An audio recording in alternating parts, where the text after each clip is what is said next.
no more favors. He cannot get the pack today. I'ma let him hold himself today. Keep on working, stay up out of the way. The sound that you gotta pay. Told these niggas move, get out the way. Hit the Ludacris from back in the day. Ooh, bitch, here I come. Give her the dick, shit. I'm here with Taliban K, man. What's up? What's good? So where are you from? If like those that don't know you, like where do you come from? I'm from Houston, but I'm from the east side, so like Channelview. Yeah, that's where I grew up, and then I moved to the north side around like I want to say 2000, yeah, like 1999, 2000. So how was it going from the east side to just? I mean, I was a kid. It was like when I tell people I'm from that side, they be like, "Oh, that's the grimy side." I mean, I didn't get to see that part yet, like my cousin did, but I didn't get to see that part. So when I moved over here, it was like, it's straight, like, and you will see some crazy stuff, but it's like, you gotta be there at the right time to see that type of stuff. Yeah, so, and you gotta be like hella like wanting to see that type of shit. Like I remember one time, me and my brother, we was going back to from Spring to Greenspoint, and we was on 45. These all I seen is a car just like matching us like side by side. Yeah. Then they rolled the window down. It's a whole girl, like she stick her ass out the window, start twerking and shit. Like over there? Like yeah. What the fuck? Like you don't see some shit, but it's like you just never know. When did music come into play for you? So growing up as a kid, I really wasn't allowed to listen to anything besides gospel music. So like anytime I heard music that wasn't gospel music, I really wasn't even listening to the words. Like I was literally listening to the beat, like if anything. So when I got older, people would say like you start off listening to the wrong stuff, but the only people I really listened to was Gucci Mane and Lil Wayne. That's it. I get that answer every time, bro. Like, it's Lil Wayne. That's time. It. Like I was a Wayne head. Like I remember when No Ceilings came out, and that was back when LimeWire was like. That was your introduction to Wayne? No Ceilings? Was it? I don't know. Nah, I don't think it was. Cause I was listening to him. Nah, I was listening to Gucci before I listened to Lil Wayne. Yeah. So I want to say it probably was, but no, not really. Cause no, it wasn't. Yeah. I was on him when he was like making Carters. Yeah. So what was it about Gucci and Wayne that did it for you? That was just who I seen. Like I like their beat selection. I like them. Like I was listening to Gucci way when he made Freaky Girl. Yeah. So it's like, it was just like who I listened to. Of course, when you look at BET and shit like that, you gonna see other people, but it was them two that stuck out to me the most. Where I was like, you know what? I'm gonna keep listening to these niggas. Like, that's all I want to listen to right now. And while you're listening to them, you're still not knowing like I'm gonna be a super producer. Not like be a great rapper. I always knew I wanted to make beats. Like I said as a kid, I really was listening to the beats more than the lyrics because I didn't care for it. So I remember when we like the Weeds and shit came out, and me and my brother was looking at videos on there. It was a nigga, I don't remember his name, but he was making beats on FL. I didn't know what that was at the time. Yeah. Until I got to high school. Yeah.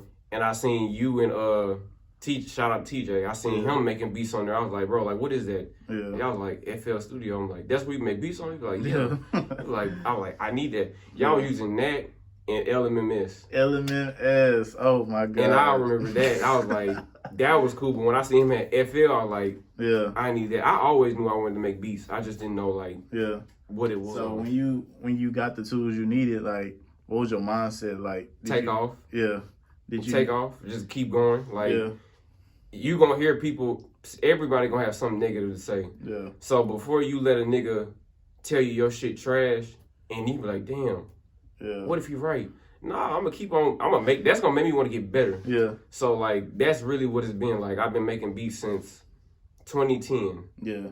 And ever since then, it's like, I ain't never let nobody make me like stop. Yeah. They'll be like, oh, this is trash. All right, bet. I'm finna go figure out what to do to not make it trash. Yeah. So. And when you started making beats, you weren't rapping at the time? No.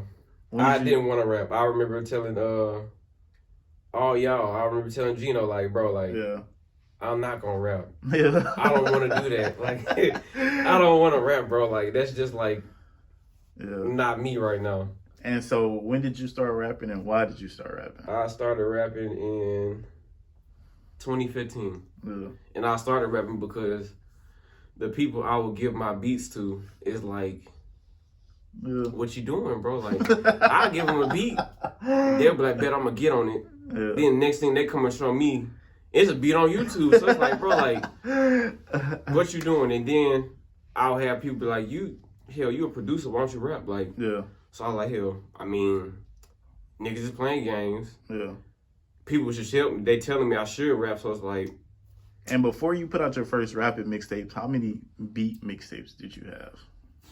Probably like 4 or 5. Yeah. I remember one of them I made. They was supposed to be for D-Mac. Yeah. I don't remember the name of it, but it was like all of them beats was supposed to be for him. Yeah. Shout out D-Mac. Yeah. And then do you remember your first rapping mixtape, like the full one through?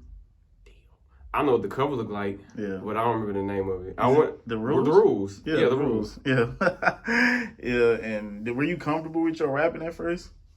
Did you like it, like, right off the bat? I didn't really try to I wasn't trying to fit in nowhere. Like, I wasn't trying to be like nobody. Yeah. So, I've always been like that when it comes down to my music, even my beats. So, it's like that, I treated that first tape and I was like, okay, I'm going to make this how I want it to sound. Yeah, and it's gonna always sound different because I don't try to sound like the next nigga. So yeah, going forward, how many rapping tapes do you have out now?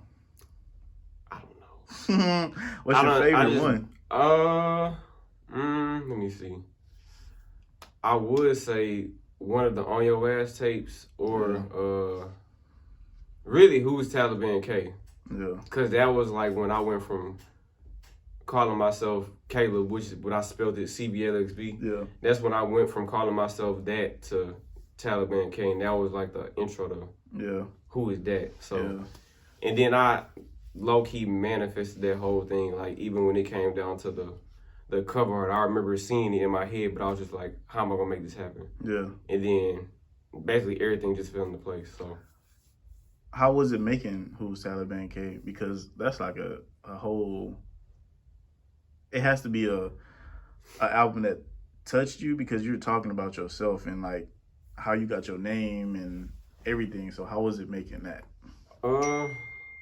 It was an experience, really. Like I said, it was a whole manifesting thing. Like, I remember seeing it in my head. The people I met that had a part to play in it. Because if I didn't meet King or BTL Bucks, shout out him. If I didn't meet him, I probably wouldn't be calling myself Taliban K to this day. Yeah. So it's like, I took that and I ran off with it. So, and then when it came down to the tape, it was like, okay, I'm going to incorporate all that in this. So, I mean, like I said, it was an experience, more like a manifesting thing. Like, that was probably like one of the tapes that I feel like I put the most work in. Not saying that I didn't do it with all the other ones, but I put a whole lot of thought and a whole lot of everything into that. What's your process of making music without giving like too much of the sauce away? I mean, I don't really got no. I mean, it's really a flow thing. I don't try to be like, I'm gonna do this first and I'm gonna do this next and then this next. It's just like a flow thing. I could get a beat from probably like 3 months ago and then be like, I want to rap on this because I'll send it to somebody else and they might not vibe with it how I vibe with it. So I mean, it ain't really the process. It's really just a flow thing. So. Do you have like specific types of rappers that you want on your beats, or is it just like anybody, as long as they just? I'm not gonna say anybody, but like a lot of beats I make, I really be wanting people to like rap, not like. You could do the melodic stuff and all that, like the singing rap, but it's like, I be wanting somebody to rap, like, rap, nigga, like, bars, nigga, like, no auto-tune. Like, that's cool, because I still use auto-tune, but, like, I be wanting somebody to rap, nigga, like. Yeah, and when you say rap, do you mean, like, a Kendrick Lamar style of rap, or just, like. Nigga, just rap, like, rap, bro, like, the same way you treat a YouTube beat, nigga, rap, like. Oh, you're saying basically, like, treat your beat seriously. Yeah, like, nigga, act like you really want to do this for real. Like, don't get on there and just, like, don't, nigga, you not doing me a favor. So don't get on there like, I'm going to just get on here because I'm doing him a favor. Like, rap, nigga, like, rap like that's what you want to do. Yeah. That's what I mean. The next 5 years of Taliban looks like what? I don't want to just like I want to be somebody's favorite producer. I want to be somebody's favorite rapper. I want to like I be doing streaming on games too, so I want that to blow up. Like basically anything I touch, I want to be making real money off of it. I don't want to spend 5 years in a job and then fuck around have kids and that's all I got to show is my kids. Oh yeah, I worked at this job since I was 20 some years old and no, that ain't it. Like I want to do stuff like outside of a job. So like music, gaming, producing. I want to start a clothing line, but like all that take time. So it's like I got nigga anything outside of job. That's what I want to be doing. Like when did the gaming start? When I got fired from a job, like I lived like I remember seeing. I remember like I just got fired, like, and I was like I already was saying to myself like I want to start streaming. Yeah, just didn't know how. I figured out what Twitch was, got that. Put on my my Xbox and I use it every now and then, but like when I got fired, like I'd be on that whole 8 hours a day, like, literally 8 hours a day streaming. And what games do you play? A whole lot of Call of Duty. I'm trying to branch out, like mainly Call of Duty stuff. Like that's the whole reason why I even got my Xbox back in the first place, because I'd be playing Call of Duty mobile on my phone. And I'm like, this is trash. Like I might as well have a real game. So. Really mainly Call of Duty. I mean, I play Multiverse, but I mean mainly Call of Duty. Like that's And how do music and gaming intertwine, or if they do intertwine? I mean, it's another way for me to promote my music. Like you got niggas that'll go make reels on Facebook or Instagram and all that, YouTube, and they'll literally put their music in the background. So I could literally do the same thing with my games. Put a video out, put my music in the background. Somebody gonna hear it. Oh, who is that? Me, bitch. And how important is getting your music out there so everybody can hear it? Like putting it on these different platforms, or do you feel like TikTok and Instagram and Twitter and all that shit is not needed? I mean, it is, but it ain't. It really is. Like depending on where you at. Like. I don't really like Instagram like that. I hate Instagram. Nigga, I hate Instagram with a passion, bro. Like, I hate that. Because it's like, Instagram is kind of like, what's the word? I look at that like a big-ass high school. Like, if don't nobody know you and don't nobody really care for you, nigga, you just about to have a page with stuff on it. You could have gems and heat on that all day. But it's like, if you ain't really got no followers or nothing like that, like... ain't nobody finna see it, like, and that's why I feel like with my page, like, I be having stuff on there, like, where I be going live and making beats from start to finish, and nigga, bro, like, it's not trash, but I don't have a lot of followers. I'm not gonna even front and just be like, bro, like, like, I don't got a lot of followers. And then to be honest, like, just because you got a lot of followers don't really mean shit. Like, bitch, you can have 10K and be ass. And like, then also it's like, people not gonna, like I was saying earlier, people not gonna fuck with you until they see somebody else fucking with you. So it just takes the right person to see your shit. And all the niggas that skipped over your page and did all or said anything about the page, they just gonna go follow that hoe. Cause they see that. That's kind of my route. Like I really feel like I'm gonna have to blow up first. And then people gonna see it and be like, "Oh damn, who is that nigga?" By that time, I'm gonna be on. So it's like the people that honestly knew me and I was trying to reach out to and work and build something with, because it's like don't nothing happen overnight. A lot of people look at artists and then be like, "Oh, they been had it." No, nigga, everybody started from like nobody was messing with me to now everybody want to be me. Everybody want to be on this stage. Like I just want everybody to be me. Little do they know, like, it took them from being a nobody to them being somebody for people want to be them. So, and I think people try to skip the stage of, like, having to, like, go through the stage where you didn't think your beats was all that at the time, and then just keep going, because some niggas may be like, damn, my shit not that good. I'm not really about to keep going on this shit. Me personally, like, I'm not going to say I was trash, but I needed improvement. I was never trash. I just needed to know certain stuff to make it come together. I'm never gonna sit here and call myself like, oh, when I first started making beats, I hear people say that. When I first started making beats, I was trash. I was never trash. Yeah. I just needed to figure out what I like. It was just always missing one thing. Yeah. And I always just kept on trying to figure out what's that one thing. Yeah. Like, nigga, everybody need growth. Yeah. Everybody is never gonna be just that nigga unless you just, like I said, keep on trying to make sure that one thing you missing, you always go back and get it. Yeah. Your writing style, how do you write? Or if you even write? I would say, like, I'll probably say out of every song I made, probably 3 of them was freestyles, like from start to finish. Yeah. But for the most part, I'll literally sit down and play my beat part by part. Yeah. And make sure I get everything I want. And map it out. Yeah, basically map it out to the beat. Like, cause I made it, so it's like I know what go where. Yeah. Do you know what sounds you're like looking for, like going forward, like for the rest of this year and the next year, or just like what sound is like you're going for? It's whatever come to me. Yeah. I've always told people I like spacey sounding stuff, like all that whole I feel like looking up to certain artists, it'll put you in a box. So when people, no shots, no shade, none of that.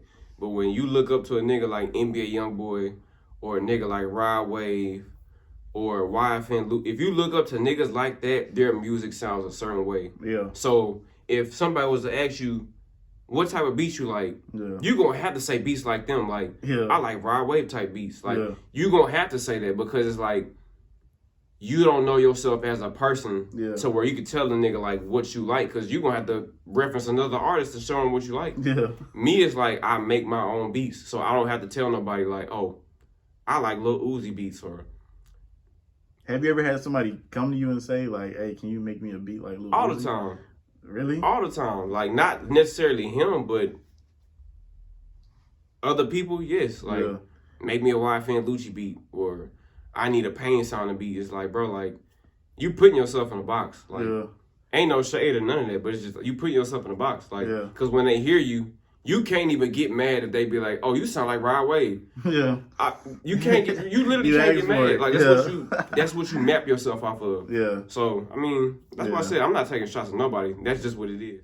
How important is it for you to put your tags on your beat? Because when I listen to your beats, I hear your tags. Like, how important... Because you don't miss that shit. Like, you put that shit on every tag. Like, and you've been doing it for a long ass time. I want to say... Why was that so important to you? I mean, because it kind of boiled down to the part of, like, who you watching. Like, I know for me, when I was listening to music, certain people, like certain producers, I always paid attention to the producer more than I paid attention to the artist. Yeah. So it's like, if I heard a beat and I heard a tag, I knew who made it. Yeah. So it's like with me, I knew I always wanted I wanted one. Yeah. But over the years, I got more than what I wanted. The first one I had was my niece saying Caleb. Yeah. Then the next one I had, I want to say it was my brother. No, it wasn't my brother. It was BTL Bucks. He was like, Taliban made it. Yeah. And then I had put a little bit of stuff on there to make it sound the way it sound. Yeah. Then the next one I had was my brother, where he was like, this one of them Taliban beats, goddamn. Yeah. I don't really use that one a lot. I mainly go to the Taliban made it one. I be trying to mix it up, but it's like, then I use my... I had one of them hoes too. Yeah. The Caleb a fool. Yeah.